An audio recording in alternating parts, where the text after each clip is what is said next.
Streaming on clickorlando.com and broadcasting live, you're watching News 6 at 4 p.m. We begin with breaking news now. Orange County's war of words with the state could possibly be over. This is a live look inside the Orange County Administration Center, and county leaders have reversed course and agreed to transport ICE detainees. You see Orange County Mayor Jerry Demings there getting ready to hold a press conference and possibly addressing why a change of heart in signing that letter. Earlier in the week, Florida's Attorney General warned Orange County's mayor he would be removed if he doesn't agree to transport some of the thousands of people arrested under suspicion of being in the country illegally. Now, earlier this morning, Mayor Demings signed the addendum that sparked all of this controversy. The mayor complained the state was not going to properly compensate the county for delivering the detainees to ICE facilities. And the mayor is expected to finally explain at this news conference that is supposed to start at the top of the hour why he now has had a change of heart signing the addendum. You remember yesterday when our News 6 correspondent Mike Valenti asked the mayor if he was not going to sign it, and the mayor said, "I said what I said," and that was the end of it. So fast forward to today, and we come to the news that the mayor has now signed that addendum. We're waiting for him to begin speaking. He is there waiting to address reporters. We have our correspondent in the headquarters there ready to take questions or ask questions, and hopefully we will get some answers. Let's listen in.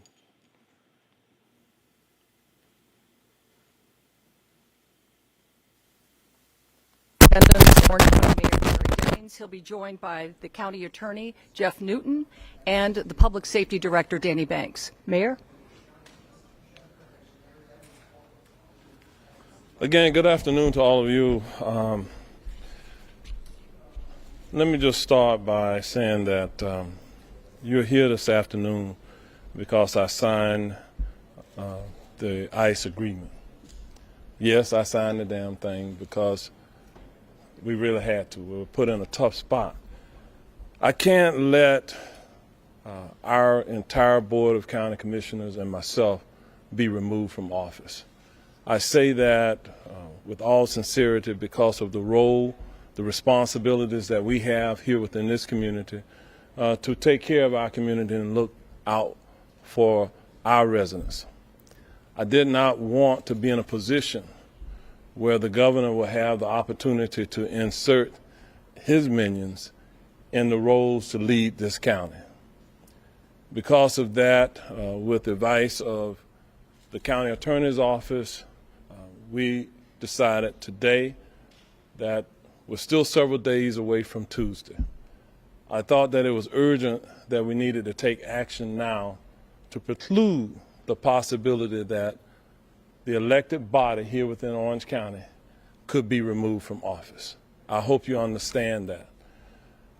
That was a calculated risk that we had. Obviously, if people who have no elected responsibility to our county would be inserted or put in place, that would be catastrophic to the continuity of government here within Orange County.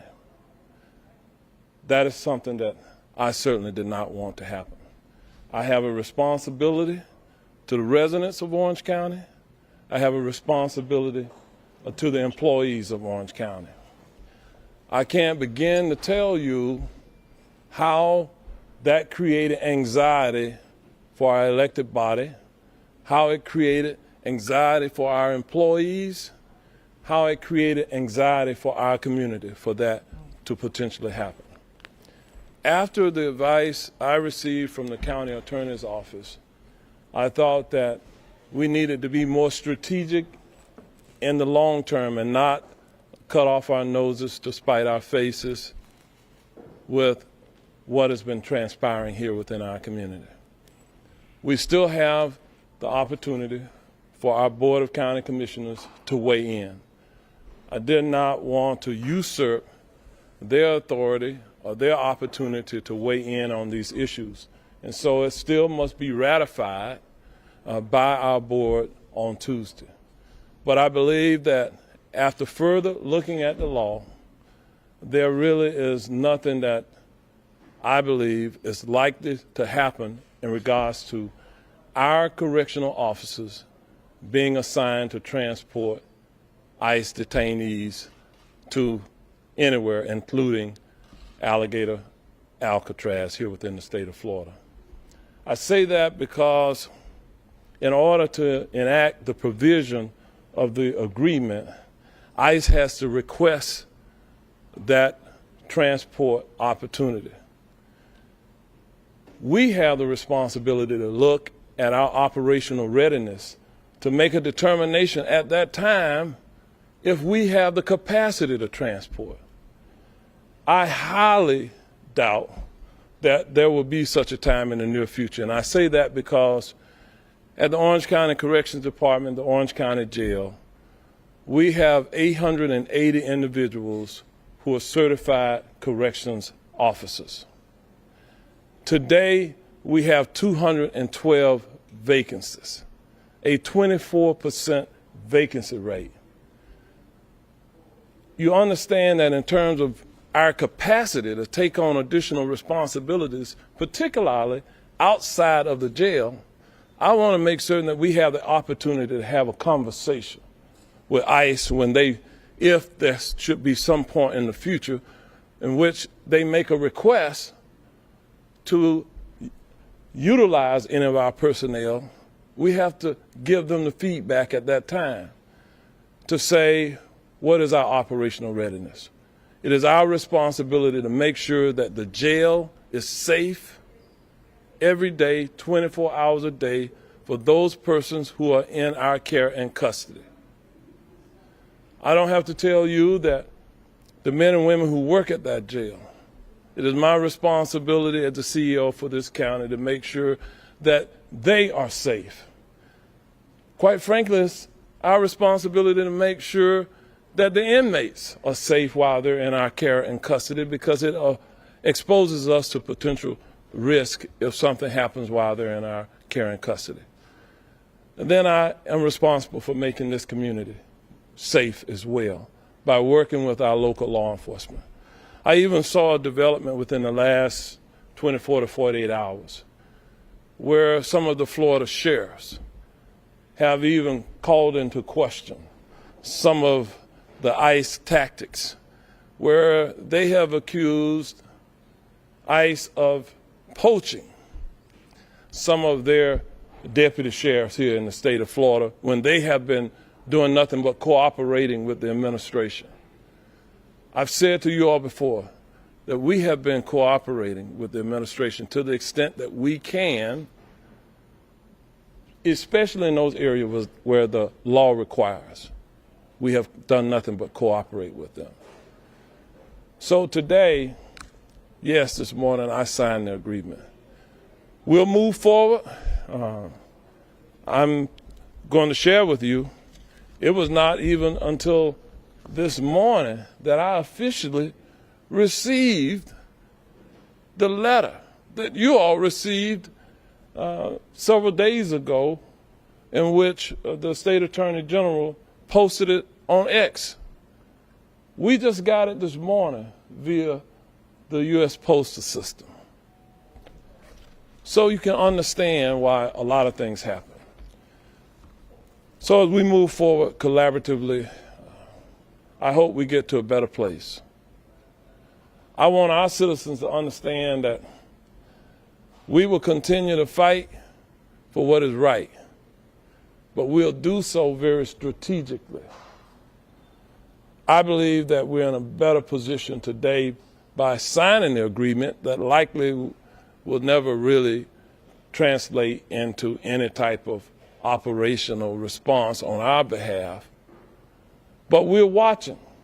We're watching very carefully for what the future may bring for all of us. I look forward to continuing to serve in my capacity as an Orange County mayor. And just think about it. If the 6 commissioners and I were all simultaneously removed from office, what dysfunctionality that would mean for our community and our local government. To have someone put in place that has not wrestled with the daily issues that we wrestle with on your behalf, And so you may say, well, Mayor, why did you change your mind about it? What I've changed is the process by which we will continue to fight. So with that, if there are any questions that you might have, I just wanted to just quickly say, if there are any questions, I have our Director of Public Safety and Deputy County Administrator, Danny Banks. If there are legal questions, I'll let the county attorney respond to legal questions at this time. But all right, you have been listening to Orange County Mayor Jerry Demings explain why he has had a change of heart in signing the ICE addendum, coming out of the gate saying, yes, I signed the damn thing, because he did not want to be removed from office and have the 6 commissioners removed from office. And I'm quoting here, he says he didn't want the governor to insert his minions into crucial roles in Orange County, roles in which they have no idea of what is actually happening, and that would cause great dysfunctionality, according to the mayor. So again, he has agreed to sign the ICE addendum, and saying that he did not even officially receive the letter until this morning, and it came in the mail. The U.S. Postal Service delivered it, even though that letter was posted by the Attorney General, James Uthmeyer, on X earlier this week. We all got it, and the mayor is saying that he just received the official letter in the mail today. And of course, he's saying that he's just going to move on, and hopefully the right thing will happen. And he says he regrets that that it had to come to this, but he is going to do what is best for the people of Orange County. We have our News 6 community correspondent, Mike Valente, at that meeting right now. I'm sure he is pressing the mayor for more answers, and his attorneys as well. And we will hear from Mike later on, coming up in other newscasts. But for now, we'll take a quick break and be right back. News 6 Insider is sponsored by Orange County Library System.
We have some breaking news now. We're learning the city of Orlando is now in the crosshairs of Florida's Department of Government Efficiency, or DOGE. In a letter obtained by News 6, DOGE says it identified Orlando for audit and starts by specifically citing its property tax collections. DOGE says it is up 55% since 2020, outpacing inflation and the growth in population reported in the budget during that time. Florida DOGE officials are slated to be at Orlando City Hall Monday, August 11th, and Tuesday, August 12th. In a statement, Mayor Buddy Dyer confirmed that he received the letter and said in part, quote, "Not only do we plan to cooperate, we also intend to share how the city of Orlando operates efficiently and in a financially responsible manner." This all comes about a week after the Orange County government confirmed to us that it received a similar Florida DOGE letter. The DOGE team looking into the county will be in town next Tuesday and Wednesday. More breaking news now. After nearly 6 decades, the Corporation for Public Broadcasting will be shutting down operations. Less than 2 weeks ago, President Trump signed a bill that will cut $1.1 billion for CPB. Leaders say they will help local stations come up with plans to deal with small budgets, but they say some may not be able to stay afloat. Funds for the corporation will end September 30th, which is when most staff members are expected to be let go. And you can be among the first to get breaking updates by downloading our News 6 app and turning on breaking news alerts. The app is free in your app store. All you have to do is search WKMG. A live look now at the closing bell. Stocks are tumbling on Wall Street after a weak jobs report and from concerns of the president's new tariff rates. The Dow ended down more than 500 points today. The S&P ended down 1.6%. The NASDAQ ended down as well, 2.2%. And President Trump has fired the commissioner of Labor Statistics Bureau because of a bad jobs report. She was appointed by former President Joe Biden. The Labor Department's latest report says U.S. employers added just 73,000 jobs in July. That's lower than what economists expected. The revisions reveal hiring in May and June was much less than first thought. Last month, more federal workers were let go, including more than 1,300 at the State Department, and tech companies continue to scale back. Hiring now is much weaker than what we had thought, and that raises questions about the future direction of the economy. The future direction will be influenced by the latest tariffs on imports from foreign countries. The new tariffs will take time to move through the economy, so it could be months until we see full impacts on jobs. Turning to meteorologist Jonathan Kegas, we are all getting ready for the weekend. Yes. We were lucky we got that rocket off today. I still see some stuff on the radar behind you. Absolutely, yeah. It's awesome how they can thread the needle sometimes. And that's what they had to do this morning just before lunchtime.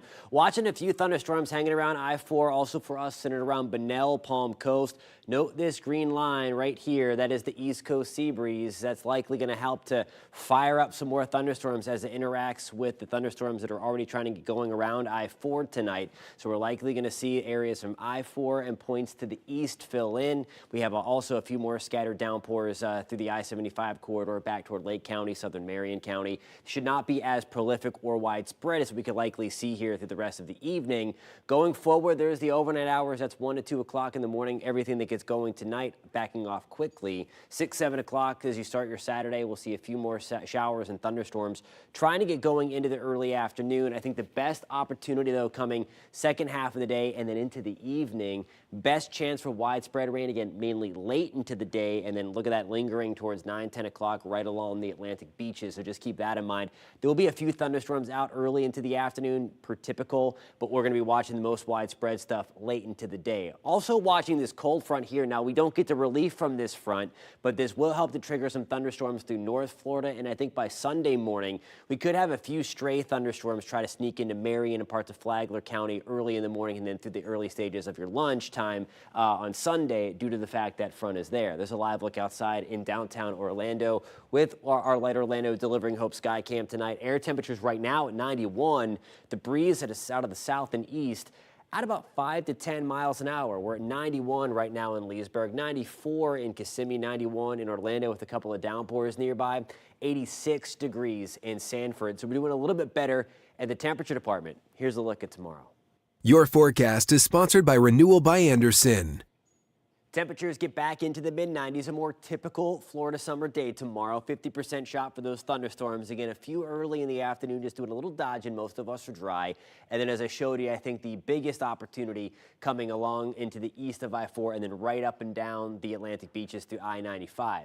Tropical front looking pretty good as well. No new development expected over the next 7 days. Over the next 3 days locally, we're at 95 over the weekend, 60% shot for storms on Sunday. That's going to go up when we finally get back, I think, into our typical summertime pattern where it's dry in the morning and then we fire up those thunderstorms back into the afternoon and evening. We'll be right back. This portion of the news is sponsored by Light Orlando, delivering hope together.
With just 10 days now until most students head back to class, Florida's month-long sales tax holiday is getting started. The tax break is longer this year, but we're still seeing price increases from tariffs and inflation. News 6's Mark Lehman is speaking with parents about how they're budgeting the cost. With the cost of pretty much everything going up this year, parents tell us finding those discounts has been crucial. Some have already knocked out their shopping list, but others have been waiting for today, and now they have the entire month of August to save on things like school supplies. We're talking about backpacks, things like clothing, certain electronics, including laptop computers. So we're kind of just getting a game plan together and kind of waiting for the first of the month to start. David Gibbons has been looking forward to Florida's back-to-school sales tax holiday, and it's not quite as stressful this year. With a new state law, it now covers the entire month of August. But giving them the whole month to kind of do it little by little throughout the month, I think is really a big help.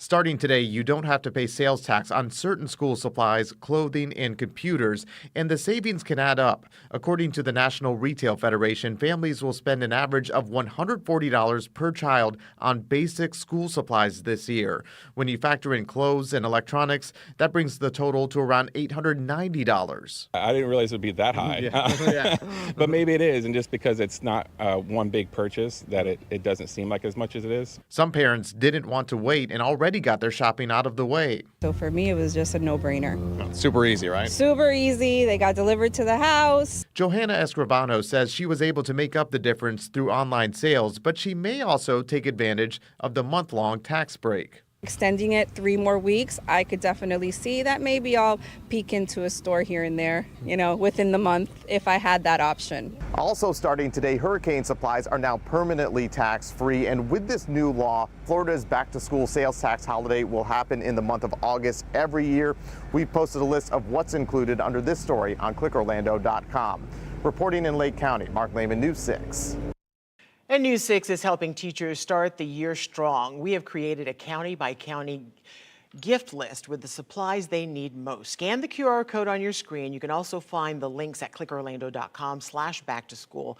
It's really a great way to support our educators together. And be sure to watch our Back to School with News 6 special. We want to make sure you and your family are ready for the first day. We'll have everything you need to know this upcoming Wednesday at 3 p.m. You can watch it live on News 6 or stream it on clickorlando.com and the News 6 Plus Smart TV app. A local performing arts center is looking to the future. We're taking a look at the changes that could be coming to one city's downtown. Plus, did you get one of these in the mail? I'm Catherine Silver here at the Seminole County Supervisor of Elections office. We'll explain what it is and why it's being sent out now.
Welcome back. We're following several top stories right now. This morning, Orange County Mayor Jerry Demings signed the ICE addendum after a war of words with Florida Attorney General James Upmeyer.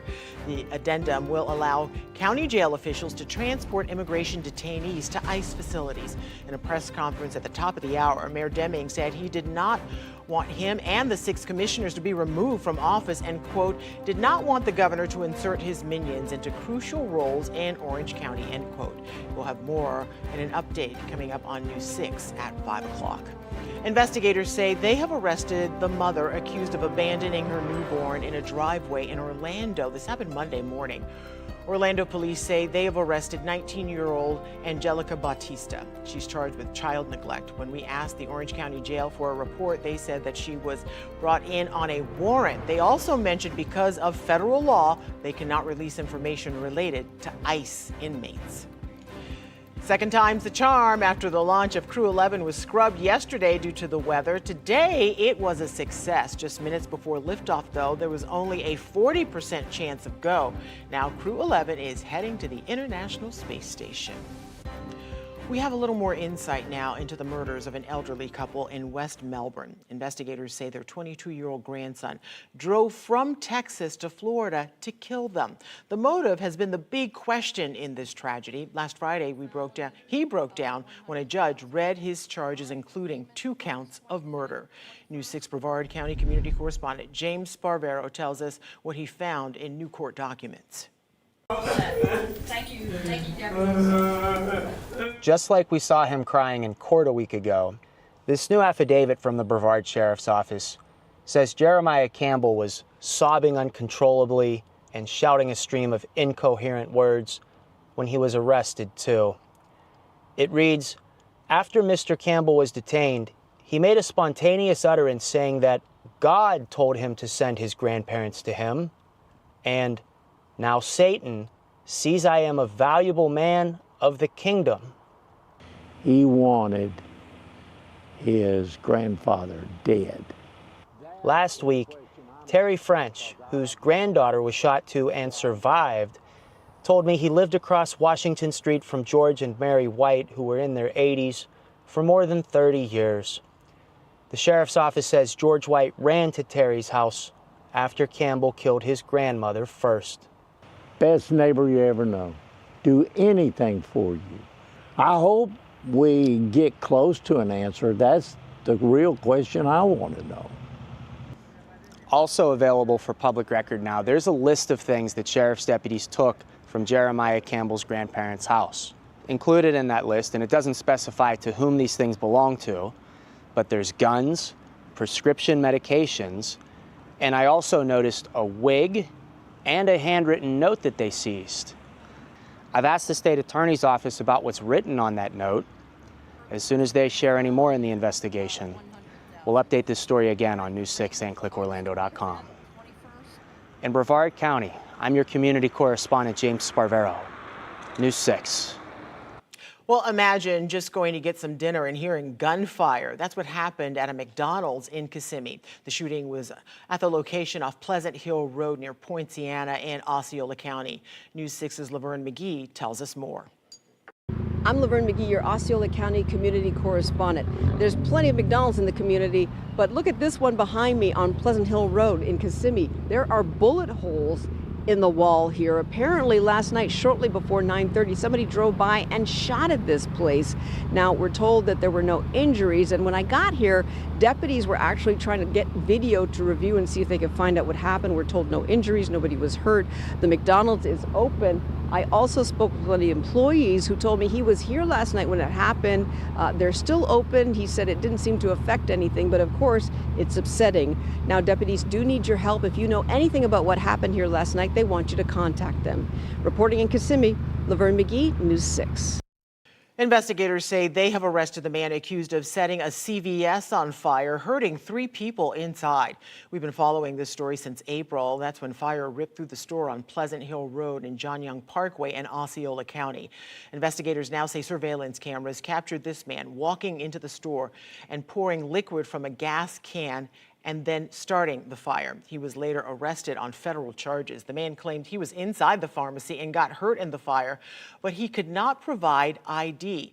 Now he's in the Polk County Jail. The store remains shut down. This afternoon, the Volusia County Sheriff's responding to the feds trying to recruit local police officers and deputies for the newly expanded Immigration Enforcement Division. There's more to policing than immigration. You know, there's school safety, there's violent crime, there's traffic, there's drug dealing. You know, there's fraud that's massive in my county anyway. And by doing this, you're weakening the core mission of municipal, county, and state law enforcement. News 6's Stephanie Rodriguez explains how the governor is responding to those concerns. As we first reported on Thursday, agencies across Central Florida have been receiving emails and other offers from ICE, with the feds looking to recruit police officers and deputies from Florida to serve in the newly expanded Immigration Enforcement Division. Today, I was in the room when Governor DeSantis raised concerns about ICE poaching officers and deputies from the state of Florida. Across Central Florida, just about every sheriff's office and police department is currently hiring, with many significantly understaffed. Now complicating this, the feds have started making offers to law enforcement to entice them to come work for ICE, which is undergoing a major expansion of its force. For Florida law enforcement, which has been required to work with ICE, the move by the feds to try and recruit officers and deputies from already understaffed departments now has the governor's attention, who on Friday raised concerns with what the move by ICE could mean for law enforcement agencies here in Florida. Stuff, and I know some sheriffs have had concerns, you know, that's happening. It's like, hey, we've been doing all this stuff to help you guys, and now you're trying to poach our people who are already in the fight. Why not recruit additional people to be supplementing that instead of just kind of displacing?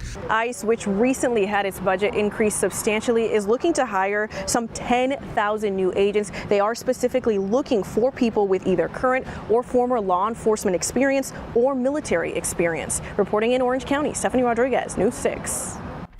Let's take a live look now over downtown Orlando from our Light Orlando Delivering Hope camera. That's where you can expect to see changes coming to the Dr. Phillips Center for the Performing Arts. Today, leaders with the Arts Center announced a more than $10 million investment. It's an expansion that includes 2 key pieces of real estate on Jackson Street. Leaders say this will pave the way for future development to meet growing demand and create new events. This year, the Dr. Phillips Center marked 10 years in Orlando. Well, something caught our attention on social media, and you might have seen it in your mailbox as well. A postcard from the Seminole County Supervisor of Elections asking you to verify your address. And some of you said you've never seen anything like this before. News 6 Seminole County community correspondent Catherine Silver explains. If you live here in Seminole County, you probably got one of these in the mail within the last week, and you probably have questions like, what is it and why is it being sent out now? Well, we asked the Supervisor of Elections to explain. First question, is it legitimate? Yes, the office says this is required maintenance in off-election years to make sure the name and address they have on file is correct. Here in Seminole County, there's over 350,000 voters, and if you've moved in the last year, this confirmation ensures your information is updated. The office is also required by law to make sure everything is up to date and as accurate as possible. So what happens if you don't return this mailer? The supervisor says there is no penalty, but if you're going to sign it and return it in the mail, you will need a postage stamp.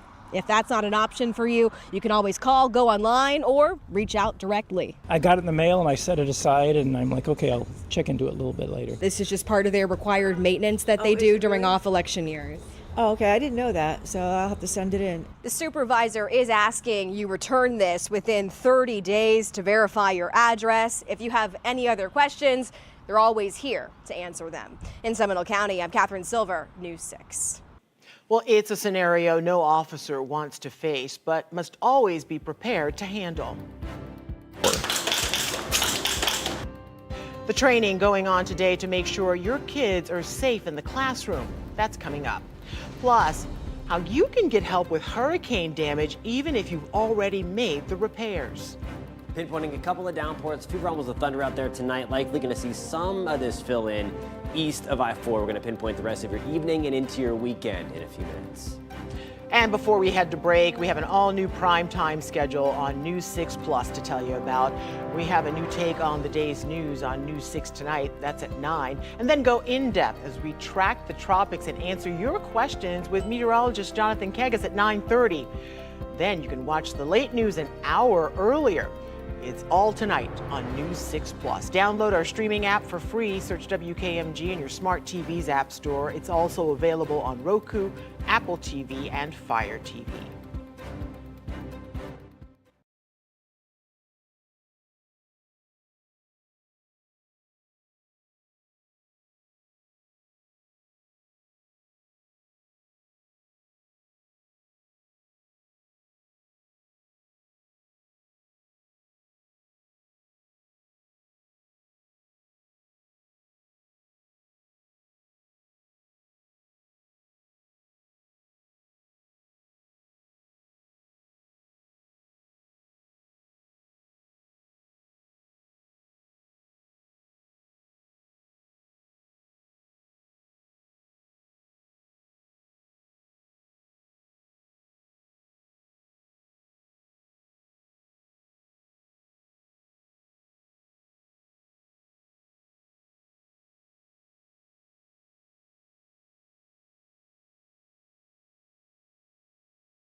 With the first day of school just around the corner, work is happening to make sure campuses are secure. Resource officers are finishing training on how to respond to an active shooter situation.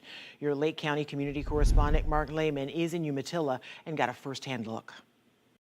Organizers of this training say it's important for it to be as realistic as possible. That's why we're seeing the situation right here unfolding in front of our eyes. All of this is done to keep schools safe. Lake County units, we're getting reports of an active shooter, 320 North Trial Avenue. It's a scenario no officer wants to face, but must always be prepared for. This summer, resource officers from every Lake County school have been going through intense active shooter training. This all-day event at Umatilla High School was the last of 4 sessions. It's important for it to be realistic so that our law enforcement officers will understand what they are going to encounter when they get to a campus. The situation inside illustrating the chaos officers could encounter, from students running for their lives to smoke-filled hallways simulating gunpowder in the air and triggering the fire alarm. He's shooting! The situations are chaotic, they're confusing, they are overwhelming because the intent is to find the threat and eliminate that threat quickly. Trainers were observing the officers' actions as they worked to find the shooter and eliminate the threat as quickly as possible. The run-throughs happening minutes apart and altered each time. The district says it's the priority of their SROs to respond as quickly as possible, and training like this could save lives. It's the world we live in, and we do have to worry about it, but we have our law enforcement officers, our sheriff, our municipal agencies that we contract with, they are prepared and ready. After each scenario, officers are given feedback on how they performed. Lake County says this is the only chance that they're able to do in-depth scenarios, but other training happens throughout the year. For now, reporting in Umatilla, I'm your Lake County community correspondent, Mark Lehman, News 6. Volusia County has reopened its program for homeowners still dealing with damage from hurricanes. It's called Transform 386. In February, we showed you when a couple returned to their rebuilt home.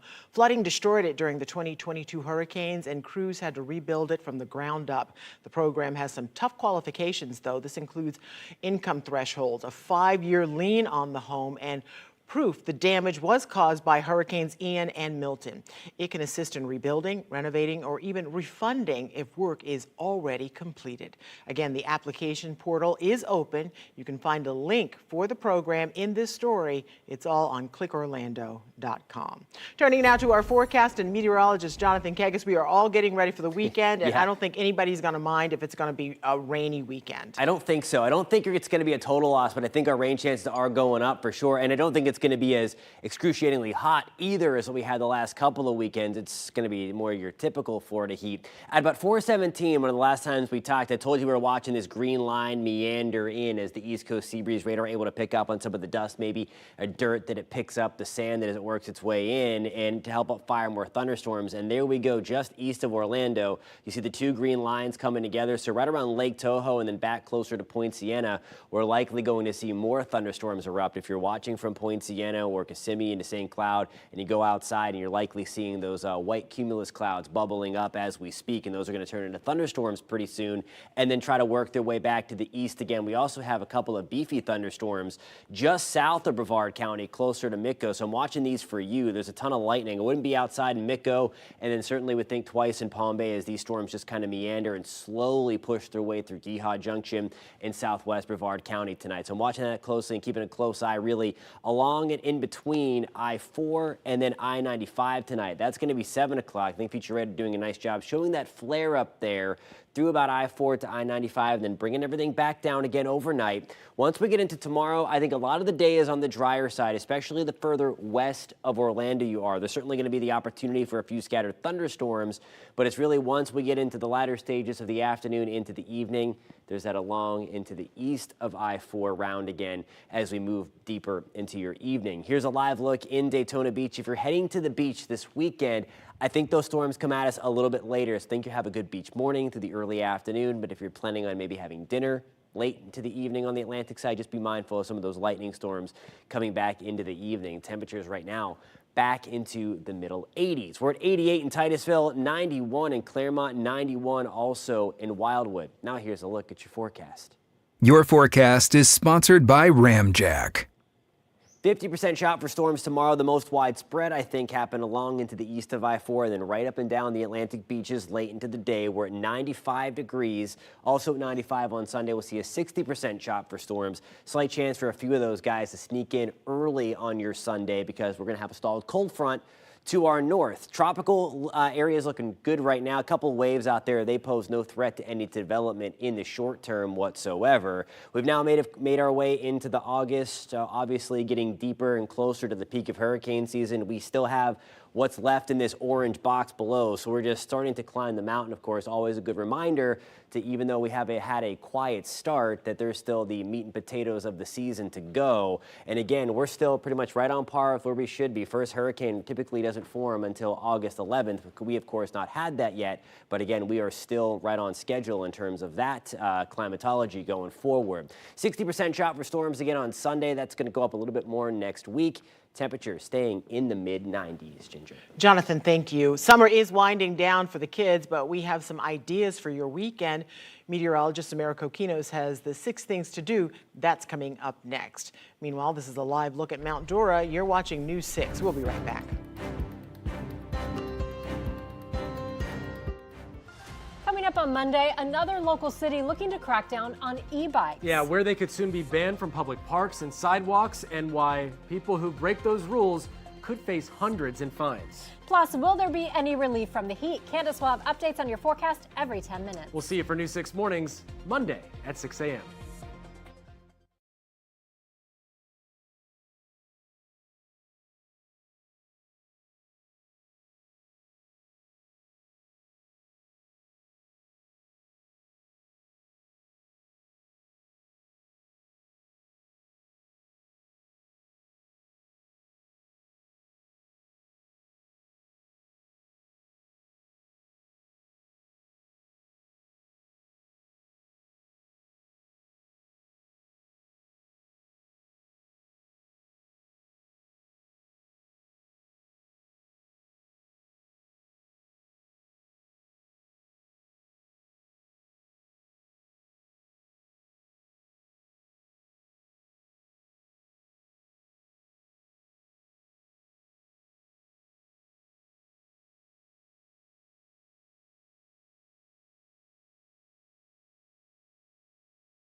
I'm meteorologist Samara Kokinos. This weekend is going to be another scorcher with a few storms. So if you're looking for a few things to do as summer winds down, don't worry, I got you covered.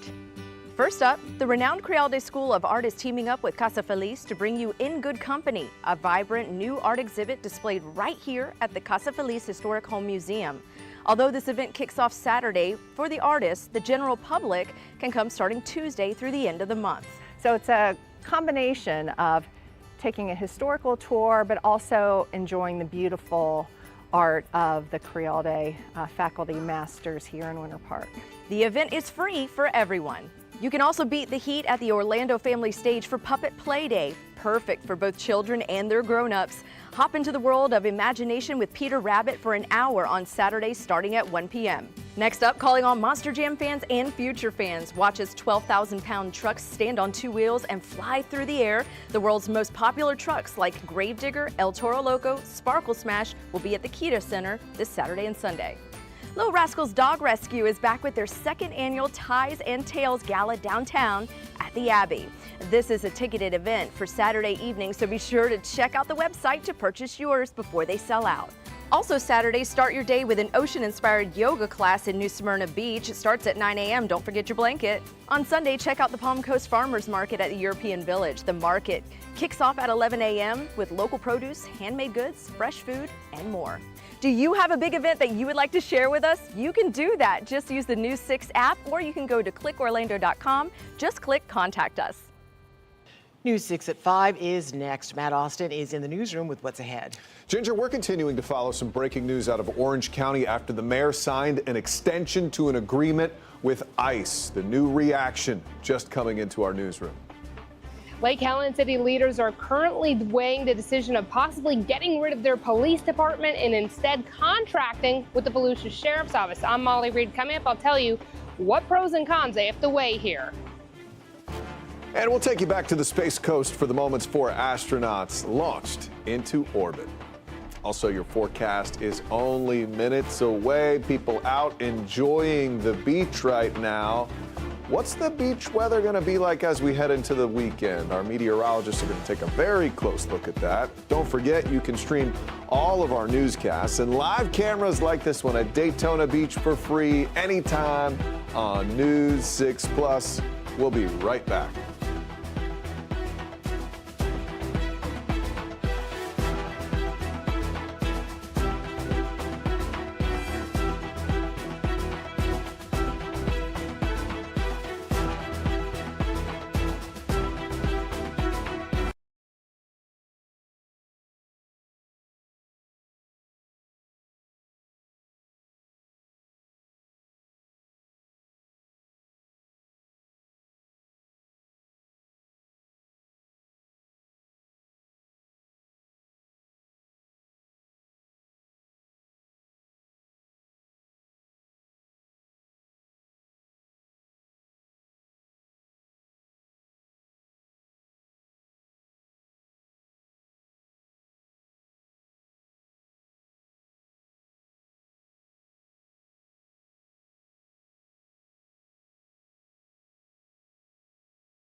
You're here this afternoon because I signed the ICE agreement.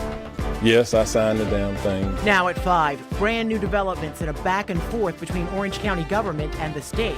Plus, the big change in law enforcement being proposed to protect people in one community, and the multi-million-dollar heist out of a Florida locker room. You're watching News 6 at 5. We'll begin with a story News 6 has followed very closely all week long. We reported on Tuesday the state attorney general sent a letter to Orange County leaders demanding they sign a modified ICE agreement. Yeah, then the mayor fired back saying he would not do it, sparking a war of words between county and state leaders. But today, Mayor Demings signed the deal. Orlando community correspondent Mike Valenti joins us live inside County Commission chambers. And Mike, why did the mayor all of a sudden change course?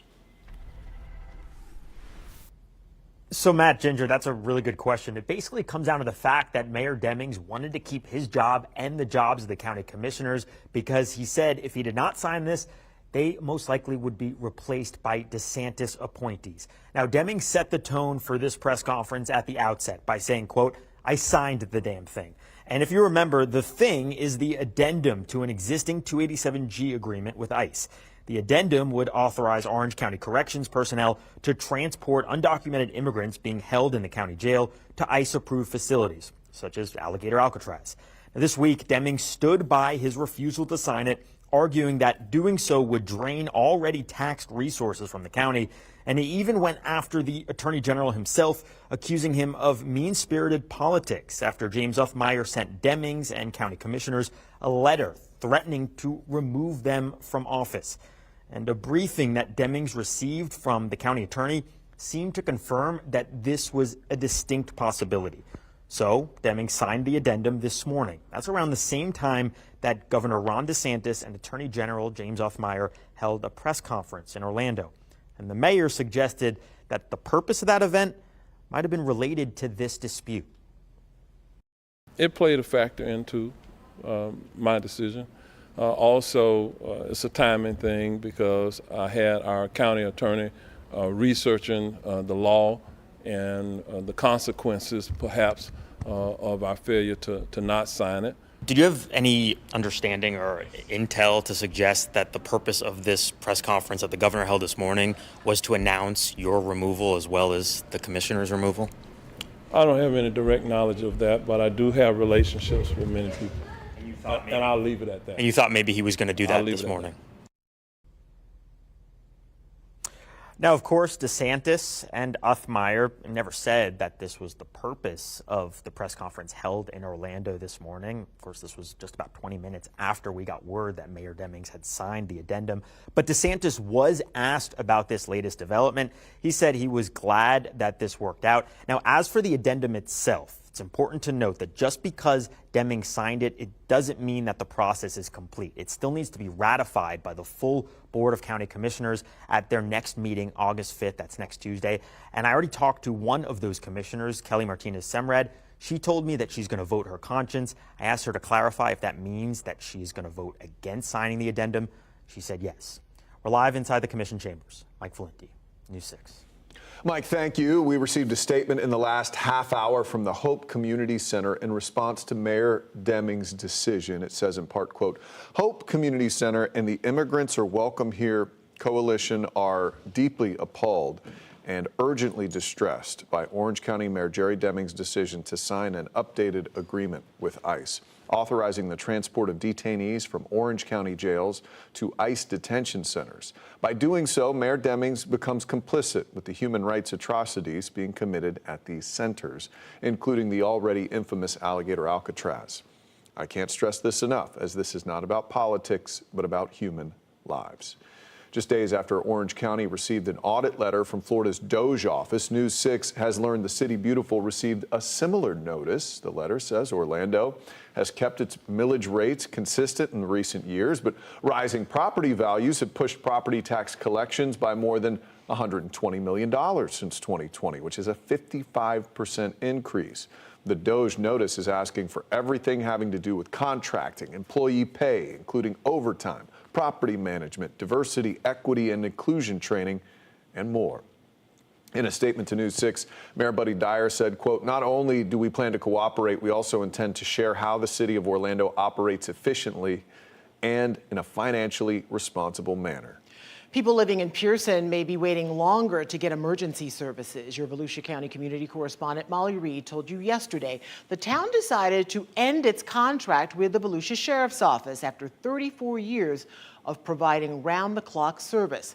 The sheriff told us yesterday this all came down to being able to afford the enhanced service. Tonight, Molly learns another community in Volusia County is looking to do the opposite.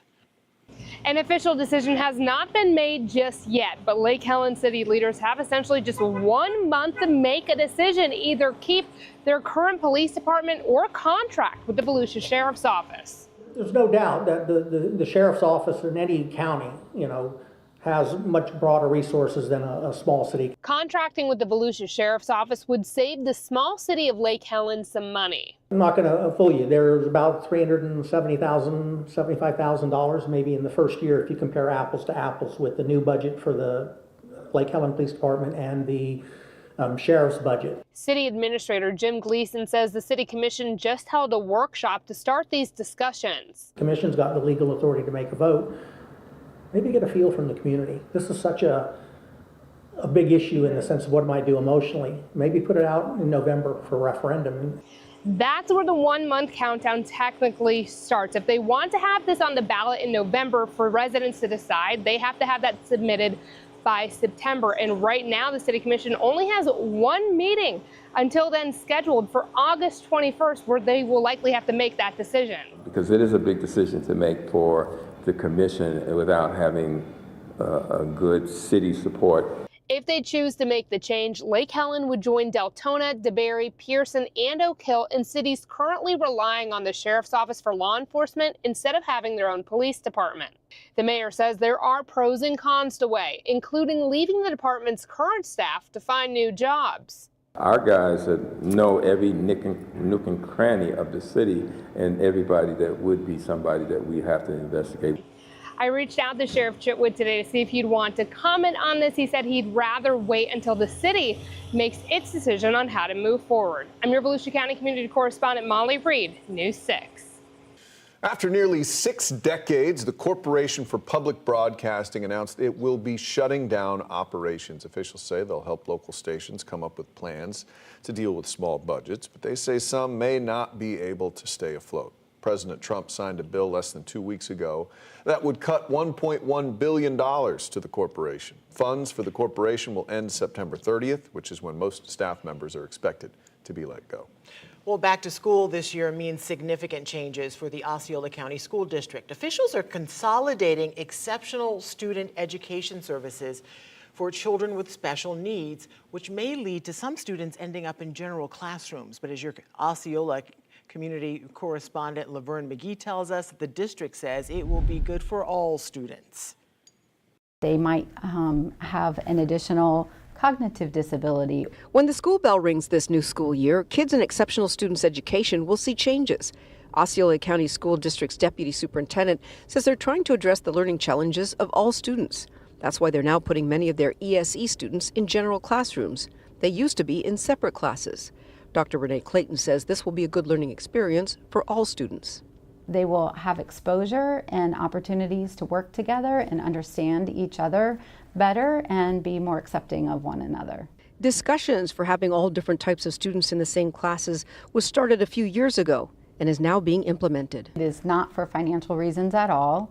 It is decided because we have challenges with making sure that we have enough people that are fully certified, providing the highest quality services and having the greatest outcomes for our students. There are about 13,000 ESE students who will be affected.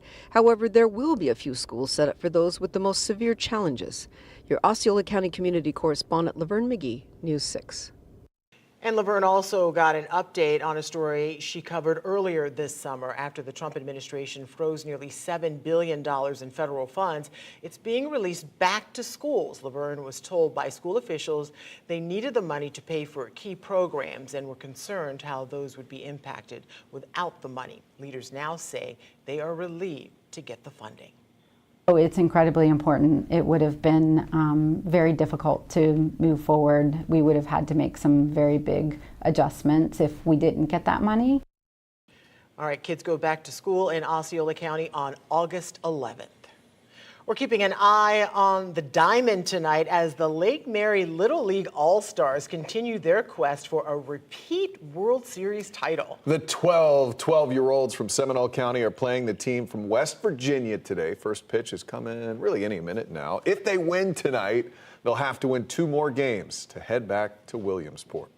All right, so we got a message into our newsroom today from a man named James, not to forget about the Lake Mary softball team. Well, thank you, James, for your kind note. And we certainly haven't forgotten about the best softball team in all of the Southeast. We're waiting for their game to start, Lake Mary Little League.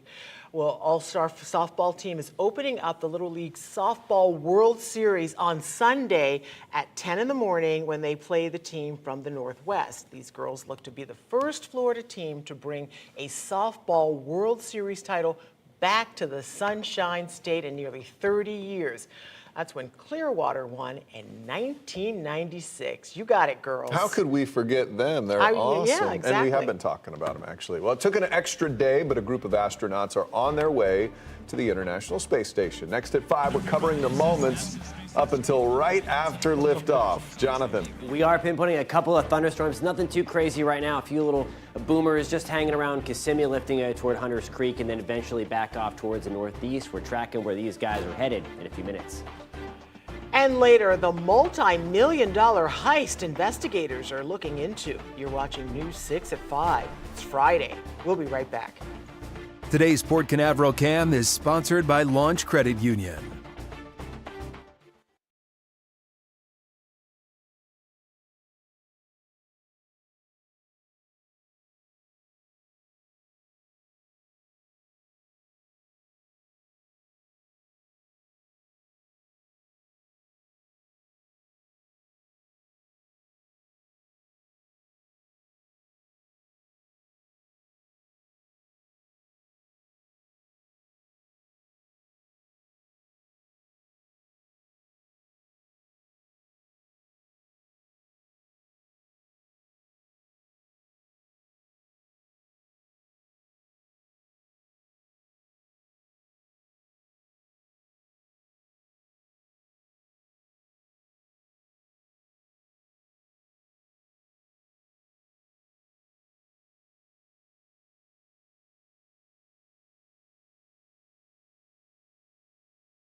love that site. With a 40% chance of liftoff just minutes before launch, 4 astronauts blasted off from our Space Coast just before noon today. Crew 11 is now heading to the International Space Station in orbit between Africa and Australia. The astronauts are expected to dock at the International Space Station overnight, where they'll stay for a few months conducting some experiments. News 6 anchor Justin Wormuth was along the Space Coast this morning for the big launch.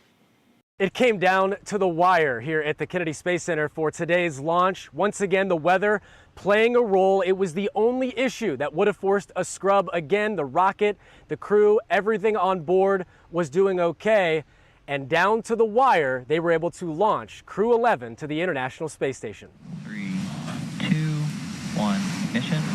Engine's full power and liftoff. Go Thomas, go NASA. So a really beautiful launch from the Kennedy Space Center this morning. 11:43, they lifted off, and now, again, International Space Station in their sights. They should arrive by Saturday morning, early Saturday morning, around 3 a.m. Zena Cardman, she is a rookie NASA astronaut. This is her first trip to space. Mike Fink is a space veteran. This is his 4th space flight. He also flew on Space Shuttle as well. Boy, it's great to be back in orbit again. Thank you to SpaceX and NASA to get us here. What a ride. Also on board this 4-person crew, a Russian cosmonaut and a Japanese astronaut. Now, once they do get to the ISS, they'll conduct several experiments, including growing plants for food. They're also going to be recycling water so it's safe to drink and testing some hazards for solar storms. All of this critical work as we get closer to future missions to the moon and even Mars. Now, immediately after the launch, the first stage booster landed back here at the Cape, stuck the landing, and gave off a sonic boom. Yesterday we were really close. We had some clouds come in at the last minute. Today we had some more clouds building as we got close to launch time. I think it was a great reminder that we don't control everything in the space business. And that sometimes good fortune helps a lot, and timing just works out so that you can launch your mission. By the way, November 2nd marks the 25th consecutive year of having a presence on board, a human presence on board that orbiting laboratory, and this crew will be part of that milestone. For now, reporting at the Kennedy Space Center, Justin Wormuth, News 6. That is so cool because Mike Fink, the pilot, helped build the International Space Station because he was a part of the shuttle mission. He's been in that game for a long time. Yeah. A lot of experience. All right, meteorologist Jonathan Kagas joins us now. How are we looking this evening with these afternoon storms? You know, it depends upon where you are, as I guess is typical for this time of the year. The western side tonight is going to look pretty good. So if you're west of Orlando, you have a few straight downpours, most of that over the Ocala National Forest this evening. I-75 from Bushnell to Lake Panisofsky into Denellen, Ocala, we're looking pretty good. Same for us into Claremont, Mineola. The action right now is hanging tight to really right along the Brevard County line and then just to the east of the Orlando Metro. Just keep an eye out if you have a flight out of the Orlando International Airport. Those are kind of close, at least some of the lightning strikes here. The good news is it's not lingering over the airport and it's drifting away. We were talking about things filling in around St. Cloud the last time that we chatted, and you see that kind of sliding away and the storm building down further to the south over Lake Toho now. These are going to be moving at a decent clip tonight, mainly to the east and southeast tonight. We'll take you further back down I-95 and the Florida Turnpike to show you where we have the biggest action. And again, most of this outside of the Central Florida area, although it is raining like crazy, lots of thunder and lightning from Yeehaw Junction. These guys are going to meander, work their way closer to Kenansville over the next 30 minutes to 45 minutes. And then Miko, I've been watching this cell for you. We were talking about might not want to go outside in Palm Bay, Grant Valcaria. There's the lightning strikes again getting into Palm Bay, even though the storms themselves are a few miles further down. So we can always be mindful. And again, the News 6 weather app, that free tool again, gives you that lightning detection. If there's lightning anywhere within a 10-mile radius of you, it's going to let you know that you can dial up the radar and kind of track that to your location. It's a very handy tool. There's 7, 8 o'clock tonight. Future Radar doing a very nice job showing the flare-up of the cluster around Kissimmee, St. Cloud tonight, and then east of Orlando, and then also around Yeehaw Junction into Miko, Grant Valcaria. Those fade 9, 10 o'clock. There's 6 o'clock on your Saturday morning. I think it should be a quiet start, some sunshine. Few stray downpours in the mix early in the afternoon. I think the higher chance east of I-4 and then along I-95, note late into the evening. So I think your beach day tomorrow, if you're heading to the Atlantic beaches, is going to be pretty nice. 91 in Titusville. We're 87 in Melbourne, DeLand. Good evening. We are at 87 as well, 91 in Leesburg. So already it's doing a little bit better out there in terms of the extreme stuff that we had earlier into the afternoons. Forecast for the next couple of hours, a couple of storms out there. We're at 84 by 9, 82 degrees by 11 tonight as we keep on rolling forward. We're at 77 to start your day tomorrow, 79 in Orlando. Now here's a look at your forecast. Getting into tomorrow afternoon, we're at 95 in Orlando, 94 in Oviedo. So again, shaving off a few degrees. It's obviously still going to be hot, but I don't think it's going to be anywhere close to the level that we had last weekend. So certainly, again, still trying to get stuff done. The earlier, the better, of course, but per usual as we roll through, I guess now August 1st. 95 on Saturday, 95 on Sunday. We're back to 94 on Monday. Those rain chances go up steadily. I think we're finally back into our more typical Florida pattern as we roll into next work week, guys. All right, Jonathan, thank you. Still to come, the millions of dollars in memorabilia stolen from a Florida locker room. Your weekend evening traffic alert. Listen, pay attention because we're going to see some slow lane closures taking place along 417, both here in Orange and further north up in the Seminole County area. No major shutdown. Just be careful. Also northbound I-95 in Brevard County. Way down on the south end here, headed northbound, approaching 192 in Melbourne. Right lane could be closed over the weekend overnight, so just make sure we're paying attention out there. I'm Trooper Steve with your News 6 traffic alert. Have a great weekend, and I'll catch you Monday morning.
An NBA insider is claiming collectibles belonging to the Miami Heat have been stolen and sold on both the open and black markets. Yeah, Bridget Matter with our station in Miami has the details on what's being called one of the largest sports memorabilia heists in U.S. history.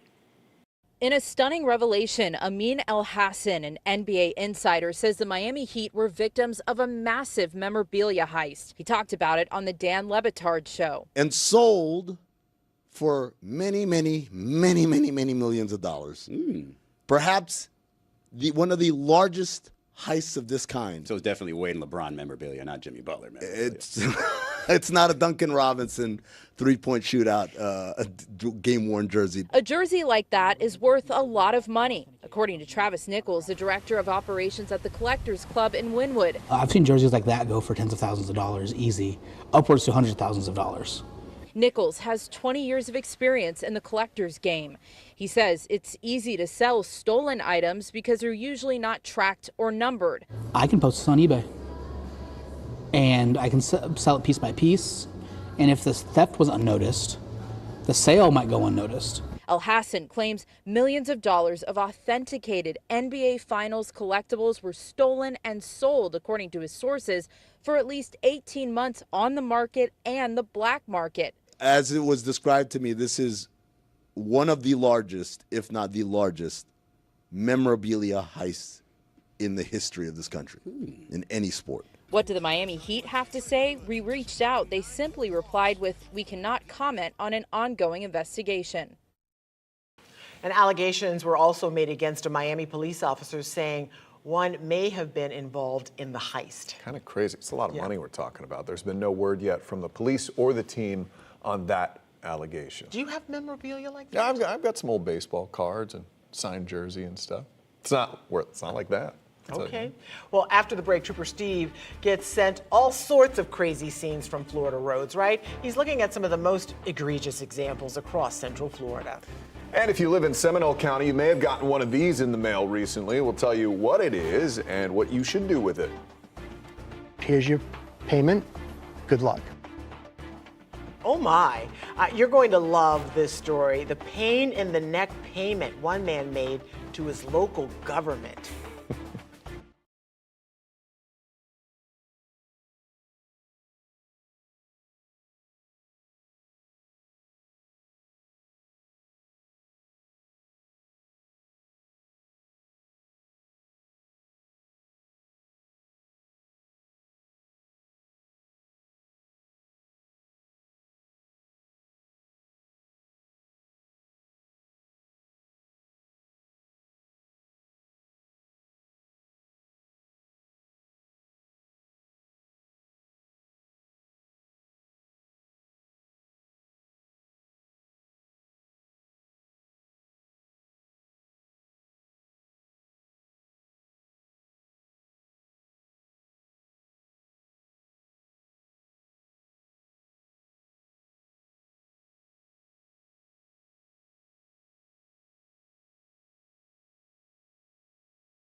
Glad you're with us. I'm Ginger Gadsden. I'm Matt Austin. You're watching News 6 at 5. We're following several top stories for you right now. This morning, Orange County Mayor Jerry Deming signed the ICE addendum after a war of words with Florida's Attorney General. The agreement allows county jail staff to transport detainees to ICE facilities. In a press conference, Deming said he did not want him and his 6 commissioners to be removed from office. The addendum will go before the county commission for ratification on Tuesday. Just days after Orange County received an audit letter from Florida's DOJ office, News 6 has learned Orlando received a similar notice. The DOJ notice is asking to review everything having to do with contracting, employee pay, including overtime, property management, diversity, equity, and inclusion training, and more. The Florida DOJ team will be at Orlando City Hall on August 11th and 12th. The Osceola County School District is making major changes to its exceptional student education services. Now, many children with special needs will be in general classrooms. There are just over 13,000 students who will be impacted. However, the school district says a few schools will continue to provide service for students with the most severe challenges. Well, something caught the attention of your Seminole County community correspondent on social media, and you may have seen it in your mailbox too. A postcard from the county supervisor of elections asking to verify your address. And some of you said you've never seen it before and you wanted to know who else got it. Catherine Silver is getting answers. If you live here in Seminole County, you probably got one of these in the mail within the last week, and you probably have questions like, what is it and why is it being sent out now? Well, we asked the supervisor of elections to explain. First question, is it legitimate? Yes, the office says this is required maintenance in off-election years to make sure the name and address they have on file is correct. Here in Seminole County, there's over 350,000 voters, and if you've moved in the last year, this confirmation ensures your information is updated. The office is also required by law to make sure everything is up to date and as accurate as possible. So what happens if you don't return this mailer? The supervisor says there is no penalty, but if you're going to sign it and return it in the mail, you will need a postage stamp. If that's not an option for you, you can always call, go online, or reach out directly. I got it in the mail and I set it aside and I'm like, okay, I'll check into it a little bit later. This is just part of their required maintenance that they do during off-election years. Oh, okay, I didn't know that, so I'll have to send it in. The supervisor is asking you return this within 30 days to verify your address. If you have any other questions, they're always here to answer them. In Seminole County, I'm Catherine Silver, News 6. Well, the agency responsible for carrying out President Trump's mass deportations agenda says it's already made tentative job offers to more than 1,000 people. Yeah, and many of those are already law enforcement officers, including at police departments and sheriff's offices around Central Florida. As News 6's Stephanie Rodriguez shows us, that is raising concerns with Governor DeSantis.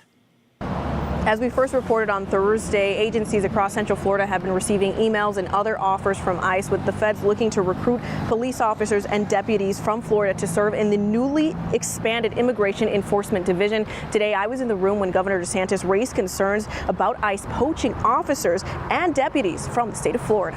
Across Central Florida, just about every sheriff's office and police department is currently hiring, with many significantly understaffed. Now, complicating this, the feds have started making offers to law enforcement to entice them to come work for ICE, which is undergoing a major expansion of its force.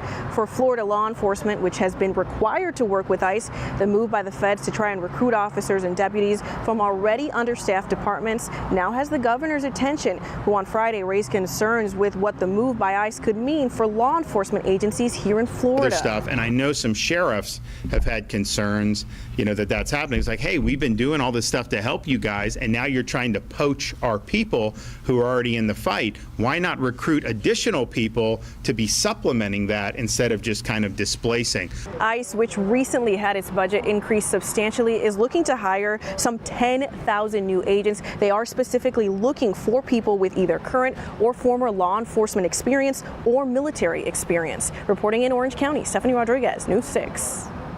Stephanie, thank you. But some law enforcement officials spoke out criticizing the governor for putting departments in this position in the first place. The governor issued an executive order, mandating that every law enforcement agency participates. And the thanks you get is They urinate in your face and tell you it's raining. Now we're going to take your employees. The sheriff did confirm some of his deputies have received recruitment emails from ICE. Well, tomorrow, officials in Lake County are coming together to make sure a fallen hero is never forgotten. The city of Mineola is holding a road renaming ceremony tomorrow morning. It's to name part of Highway 27 in honor of Master Deputy Sheriff Bradley Michael Link. Tomorrow marks 1 year since Master Deputy Link was shot and killed in an ambush in Eustis. Link, along with 2 other deputies, were met with gunfire after being called to the neighborhood for a disturbance. Julie Sopizio, her husband, and their 2 children were accused of orchestrating the ambush. Julie was the only survivor. The others took their own lives. Sopizio was found incompetent to stand trial in late May and met the criteria for involuntary placement by DCF. Prosecutors had said they intended to seek the death penalty. Well, Jeffrey Epstein's accomplice, Ghislaine Maxwell, has been moved to a federal prison in Texas. She had been serving a 20-year prison sentence in Tallahassee for her role in Epstein's sex trafficking scheme involving underage girls. This comes as the family of one of Epstein's alleged victims says they're stunned by recent comments from President Trump, who said Epstein, quote, stole their loved one from Mar-a-Lago, where she worked. As CBS's Scott McFarland shows us, her family says they want to know what and when the president knew about what happened. Virginia Giuffre was one of Jeffrey Epstein's most vocal and visible victims. Jeffrey was a sick pedophile. Just months after her family says Giuffre died by suicide, they're speaking out after Trump said Epstein stole Giuffre from Mar-a-Lago, where she worked as a teenager. I think she worked at the spa. I think so. I think that was one of the people. Yeah. He stole her. We were shocked by it. Especially to use the term stolen. Because she's not an object. She's a person. The family's also questioning why, 2 years after Giuffre said she was recruited by Epstein's co-conspirator Ghislaine Maxwell at Mar-a-Lago, Trump told New York Magazine Jeffrey Epstein was a terrific guy, and it is even said that he likes beautiful women as much as I do, and many of them are on the younger side. The president hasn't ruled out a pardon for Maxwell, a possibility Giuffre's family blasted. The word that comes to mind is it would be an abomination. On Thursday, the president again faced questions about his claim Epstein stole Giuffre from him. I said, if he's taking anybody from Mar-a-Lago, he's hiring or whatever he's doing. I didn't like it, and we threw him out. While Giuffre's family said before she died, Giuffre pushed for all the documents in Epstein's case to be released. She wanted the world to know what they've done to her and so many other survivors, and she had been fighting that to her very last day.